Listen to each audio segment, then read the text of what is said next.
Shaina Magdayaw at Angelica Panganiban, hindi nga ba nagpansinan sa ABS-CBN Ball?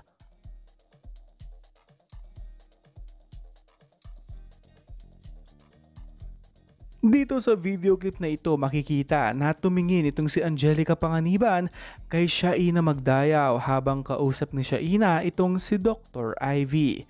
Makikita talaga dito na merong ilangan at tila'y hindi nagpansinan ang dalawang aktres na ito. Nagkalamat ang kanilang pagkakaibigan dahil may mga usap-usapan daw at mga issue noon na sinulot daw ni Angelica Panganiban itong si John Cruz kay Shaina Magdayaw, kaya nakipag-breakdown aktor kay Shaina. Narito pa ang ilang mga clip sa nasabing ABS-CBN Ball. Sabay-sabay natin itong panoorin. Nice!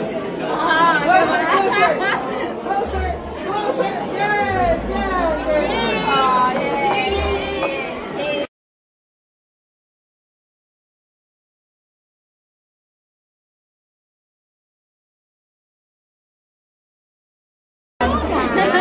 I know that. We have our moments naman.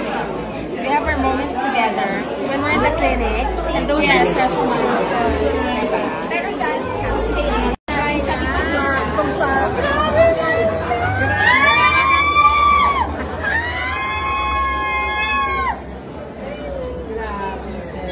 Hindi ako prepared pakita. Hindi naman naman. 1 year na to, kaya Masaya yung makulit kanina. Yes! Okay, very good. selfie ako. Tapos magsiselfie. Dapat may selfie. Selfie. Wait, let me take it. There you go. There you go. Ready? Ready, go for it. There you go. There you go. 1, 2, 3. One more. 1, 2, 3. There you go. But then you did right. Nalitang aktres na si Angelica Panganiban sa event venue ng ABS-CBN Ball sa Makati, Shangri-La. Kaya naman wala siyang red carpet photo at interview. Makikita naman dito na enjoy itong si Angelica Panganiban kasama ang kanyang mga malalapit na kaibigan. Katulad na lamang ng kanyang kumare at reyna din ng ABS-CBN na si Judy Ann Santos. Makikita talaga na very aliw talaga ang kanilang partner dahil nagkasama din sila sa isang pelikula under Star Cinema.